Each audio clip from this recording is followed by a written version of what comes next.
53 বছর স্বাধীনতার পরে দেশ কিন্তু সুন্দর একটা ধারায় রাজনীতি চর্চা হয় নাই, বরঞ্চ বারবার আমাদের দেশের মানুষগুলো এদের মাধ্যমে ধোঁকা পেয়েছে, ধোঁকা খেয়েছে।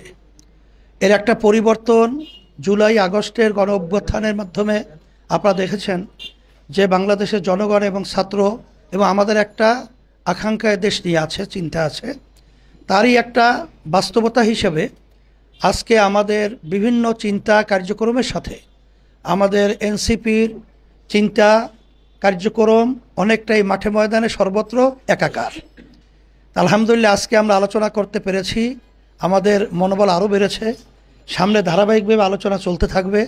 আশা করি যে এই ফ্যাসিস্ট যে হাজার হাজার মায়ের কোল খালি করেছে, সন্তান হারা করেছে, আমাদের দেশের টাকা পাচার করেছে, এদের বিচার দলগত সহ আগে হবে, তারপর আমরা নির্বাচনের চিন্তা আমাদের মাথায়, তারপর নির্বাচন আমরা চাই, সংস্কার প্রয়োজনীয় হবে, তারপর জাতীয় নির্বাচন।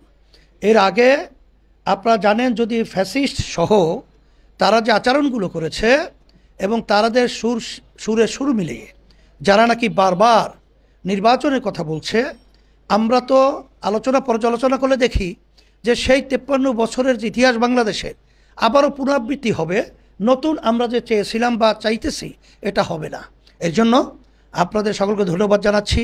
আর আমরা ইসলাম দেশ মানবতার কল্যাণের পক্ষে আমরা যেন সব একাকার হয়ে কাজ করতে পারি, আপনাদের সহযোগিতা এবং আপনাদের দোয়া এবং আপনাদের সকল ক্রিয়ায় একাত্রে আমরা কাজ করব, এই আশা আকাঙ্ক্ষা ব্যক্ত করে আজকের এখানে আলোচনা শেষ করছি। সাংবাদিক সকলকে ধন্যবাদ জানাচ্ছি।